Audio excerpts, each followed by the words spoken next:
হরে কৃষ্ণ। শ্রী শ্রী গুরু গৌরাঙ্গ জয় তু জয় শিল প্রভুপাদ।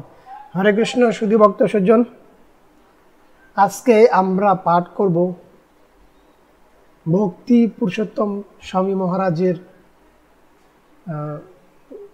গ্রন্থ শ্রী জগন্নাথ দেবের লীলা কথামৃত। তো এখন আমরা শ্রী জগন্নাথের লীলা কথামৃত পাঠ করব। তো আমরা সিরিয়াল আকারে এই গ্রন্থটা পাঠ করার চেষ্টা করব সম্পূর্ণ। তো আপনারা যারা নিজে গ্রন্থ পাঠ না করতে পারেন বা সময়ের অভাবে করতে পারছেন না, তো কৃপাপূর্বক আপনারা এখান থেকে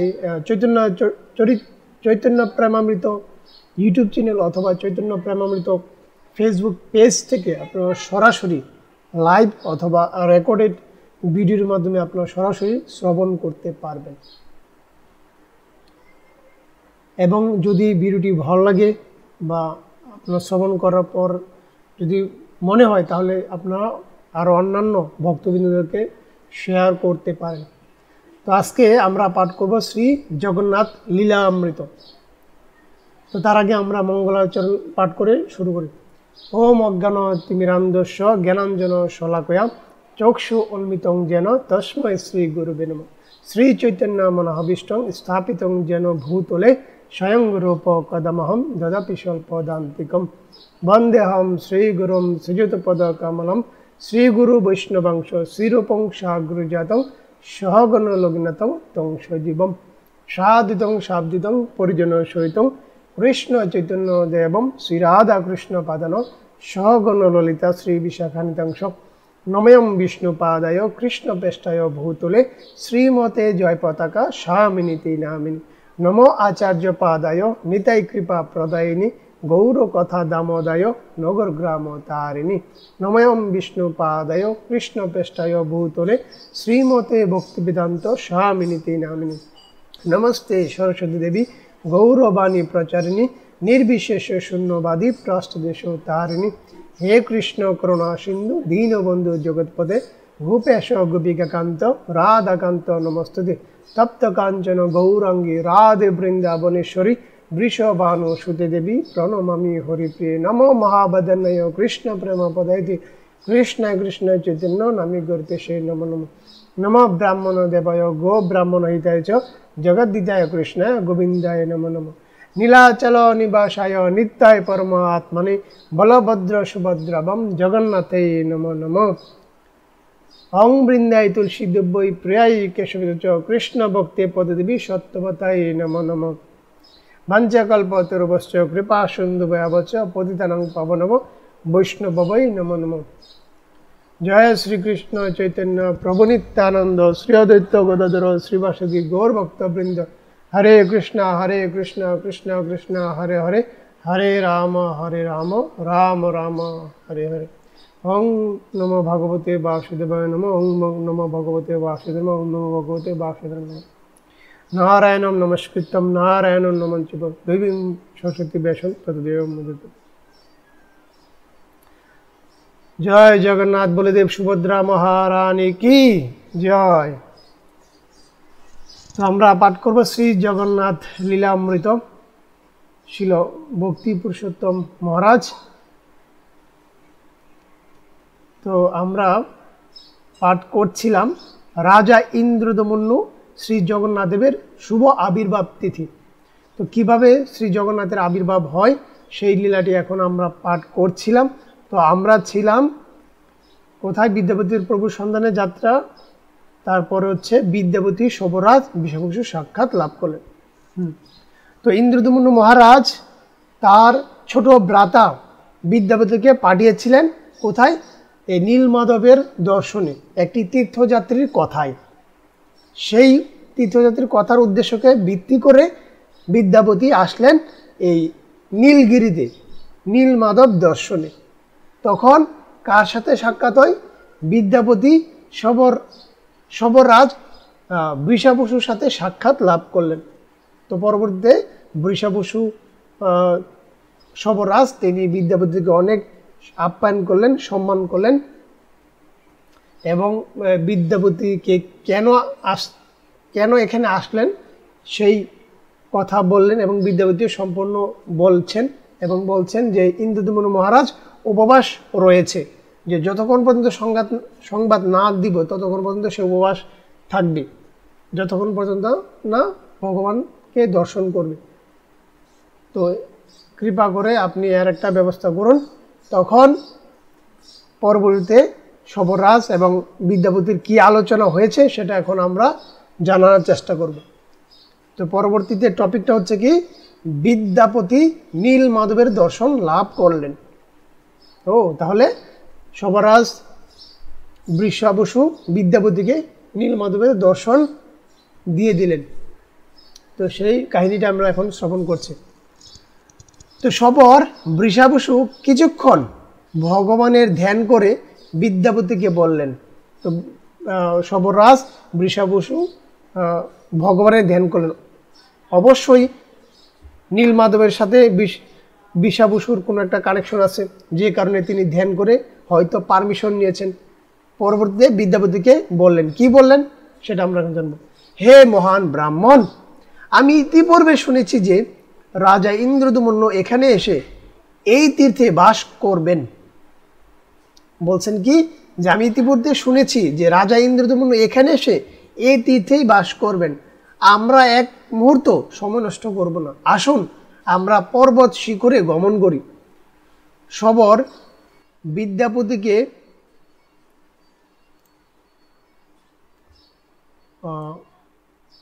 ঘন অরণ্যের মধ্য দিয়ে পবিত্র নীলগিরির পাদদেশে পথ দেখিয়ে নিয়ে আসলেন।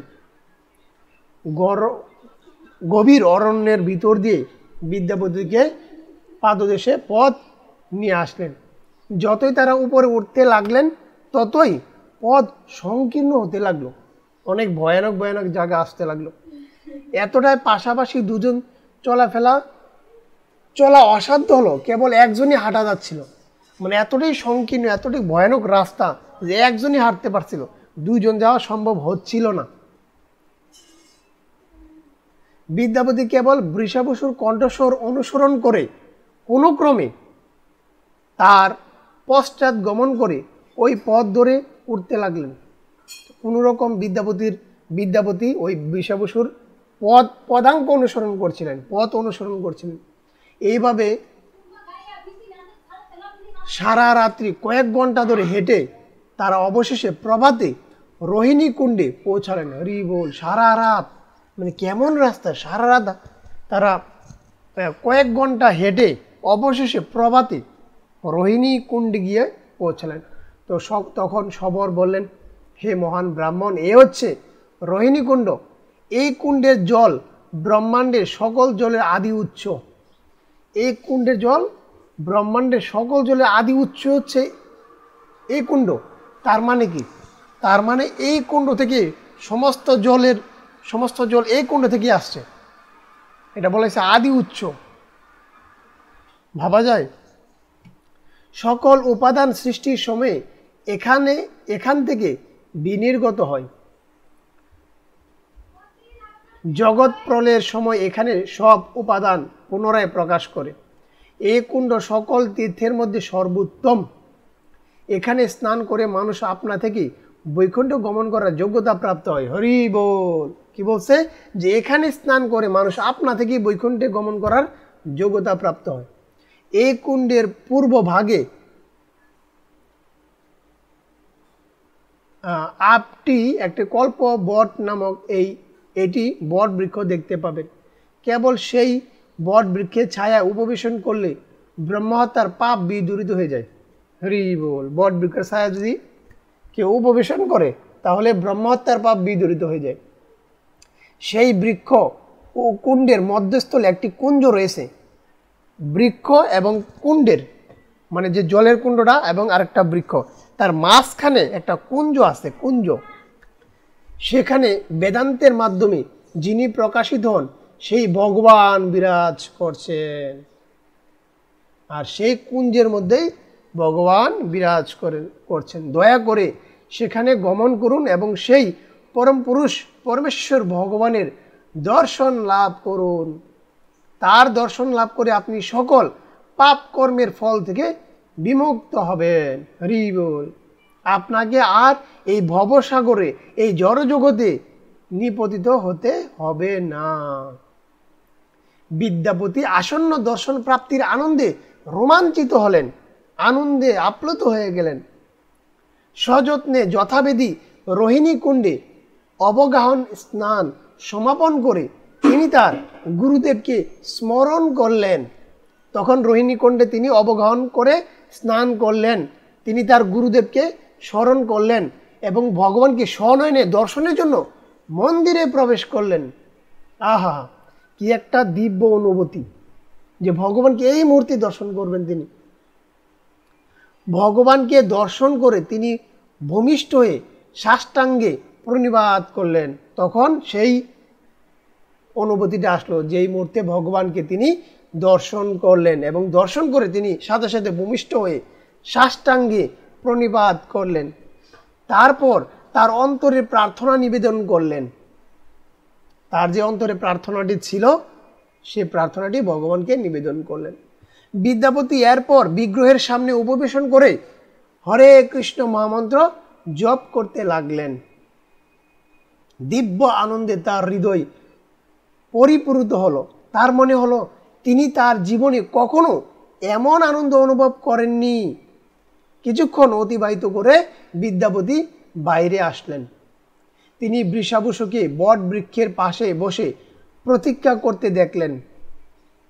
আর যখন বাইরে আসলেন দেখলেন যে বট বৃক্ষের নিচেই ওই যে শবররাজ বৃষাভূষু সেখানে অপেক্ষা করতে লাগলেন। এই শ্রী বিগ্রহকে দর্শন করে আপনি আপনার জীবন সার্থক করেছেন। শবর তাকে অভিনন্দন জানিয়ে বললেন, তাকে অভিনন্দন জানিয়েছেন, অভিনন্দন, কংগ্রেচুলেশন, যে আপনি সবচেয়ে আনন্দময় ভগবানের শ্রী বিগ্রহকে আপনি দর্শন করেছেন, আপনি সার্থক আপনার জীবন, আপনি অবশ্যই অত্যন্ত পরিশ্রান্ত।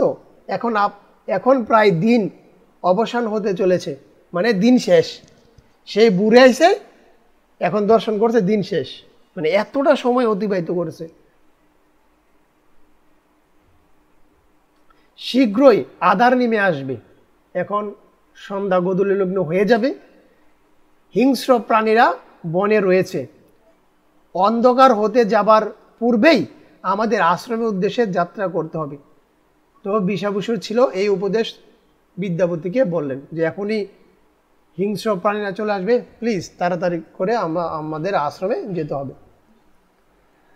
তো আশ্রমে ফিরে বিষাভূষণ বিদ্যাপতিকে প্রদান দিলেন এবং আরও নানা সুন্দর দ্রব্যাদি তাকে প্রদান দিলেন, মানে তাকে নৈবেদ্য তাকে অর্পণ করলেন, তাকে আপ্যায়ন করলেন যেটা বলা হয়। প্রসাদে অত্যন্ত সুস্বাদু নানা পদ দেখে বিদ্যাপতি বিস্মিত হলেন।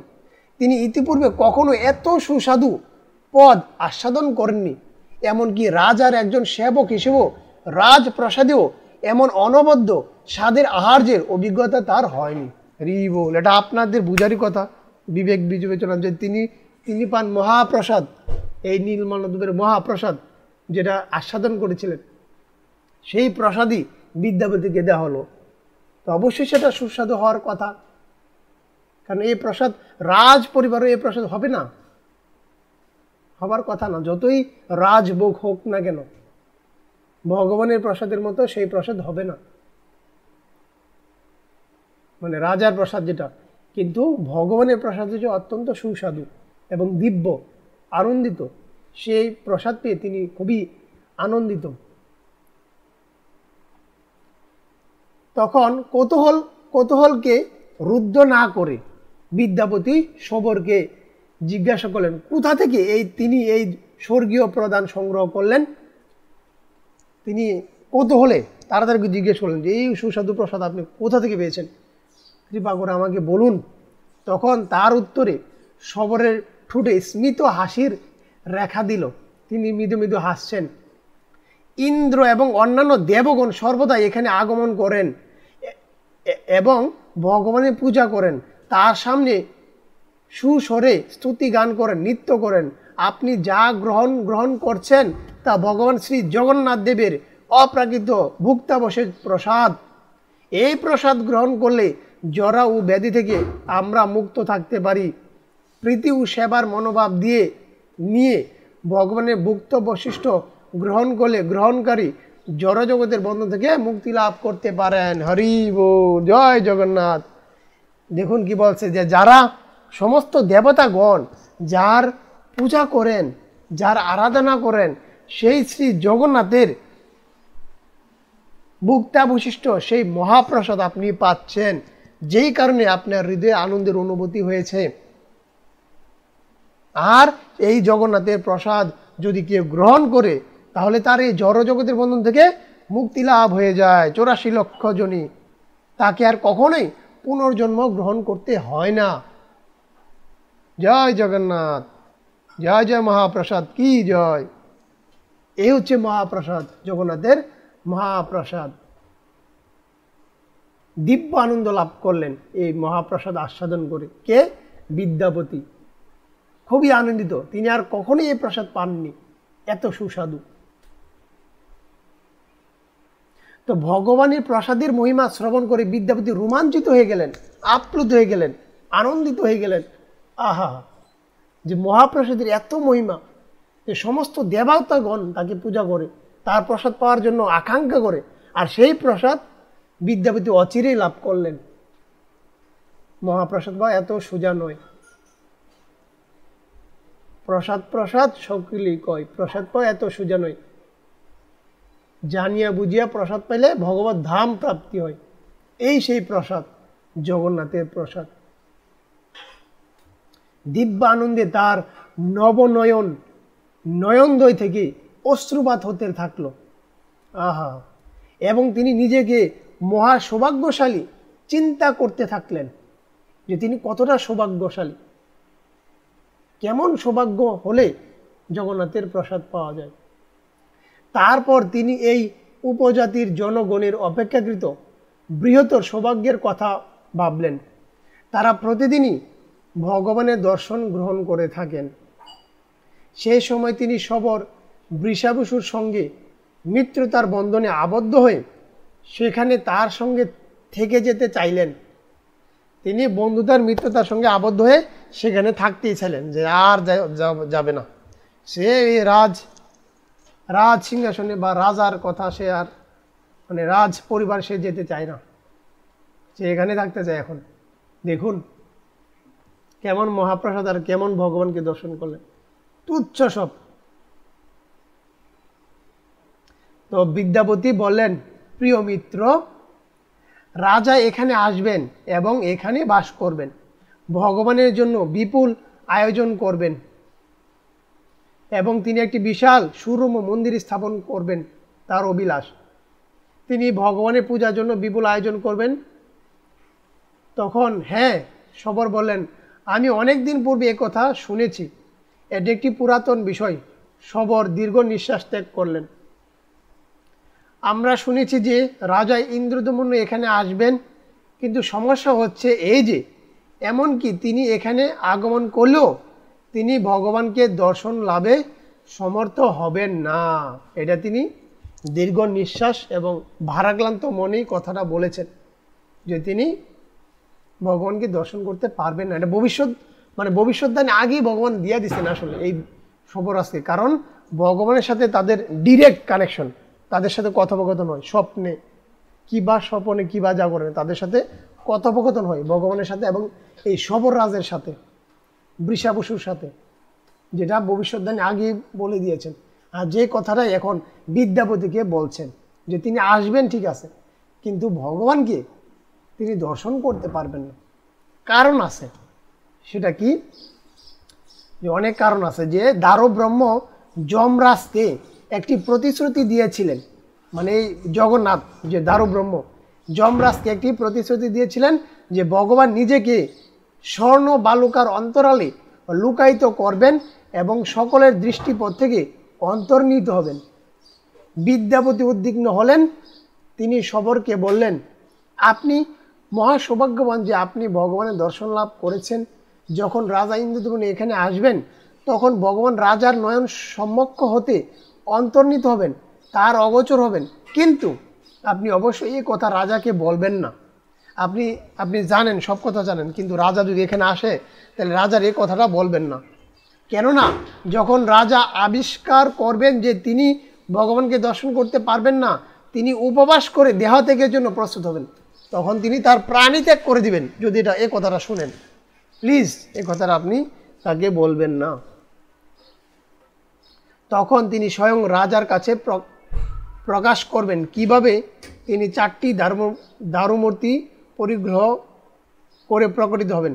শ্রী ব্রহ্মা এই দারু বিগ্রহগুলি প্রতিষ্ঠা করবেন এবং রাজা ইন্দ্রদমন্য তাদের পূজা করবেন।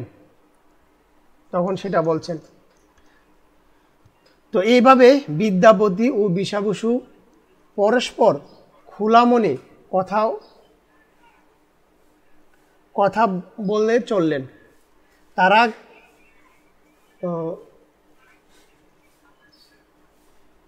কেমন বৃক্ষপত্র নিয়ে, এই পৃষ্ঠাটা একটু একটু ঝাপসে দেখা যাচ্ছে, আমরা পরবর্তী পড়ছি, সমস্যা নেই। তো এভাবে বিদ্যাপতি ও বৃষাবসু পরস্পর খোলা মনে কথা বলে চললেন। তারা কোমল বৃক্ষপত্র দিয়ে শয্যা রচনা করলেন, মানে পত্র দিয়া বিছানা তৈরি করছেন। পরদিন প্রভাতে স্নান করে বিদ্যাপতি ভগবান শ্রী মাধবকে প্রণতি নিবেদন করলেন। তার কর্তব্যের কথা স্মরণ করে বিদ্যাপতি রাজার বসবাসের জন্য একটি সুন্দর স্থান নির্বাচন করলেন।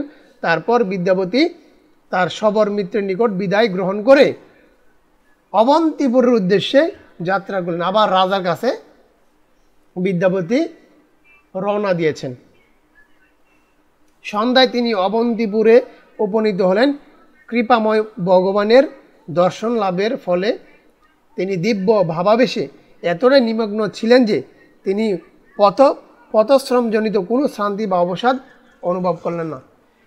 মানে ভগবানকে যেন দর্শন করলেছে, এন আর কি ক্লান্তি, এন আর কি ক্ষুধা, তিনি কোনো ক্লান্তি, কোনো মানে যে তিনি শয়ন করবেন, কোনো কিছু খাবেন, কোনো কিছু করেন না। তিনি একদম রওনা দিছেন, ভগবানকে দর্শন করছে, আর কিচ্ছু লাগবে না তার।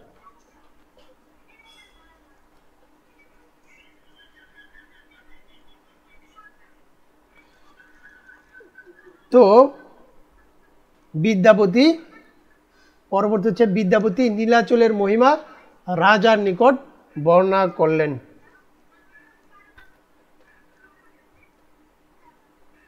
আচ্ছা, তো আমরা এটা আরও পরবর্তীতে পড়ব।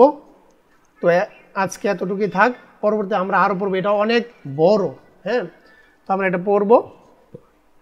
তো আজকে এতটুকুই থাক, আমরা পরবর্তীতে এই জগন্নাথের লীলাটি পড়ব। জয় জয় জগন্নাথ বলদেব সুভদ্রা মহারানী কি জয়। নীলাচল নিবাসায় নিত্যায় পরমাত্মনে বলভদ্র সুভদ্রবাম জগন্নাথই নমো নমঃ। জয় জয় জগন্নাথ ধাম কি জয়। জয় জগন্নাথ বলদেব সুভদ্রা মহারানী কি জয়। জয় জয় জগন্নাথের লীলামৃত কি জয়। জয় গৌর সীতানাথ প্রেমানন্দে হরি বল। ভাঞ্চকল্পতরুশ্চ কৃপা সিন্ধু ভবচ পতিতানাং পাবনেভ্যো বৈষ্ণবেভ্যো নমঃ। হরে কৃষ্ণ।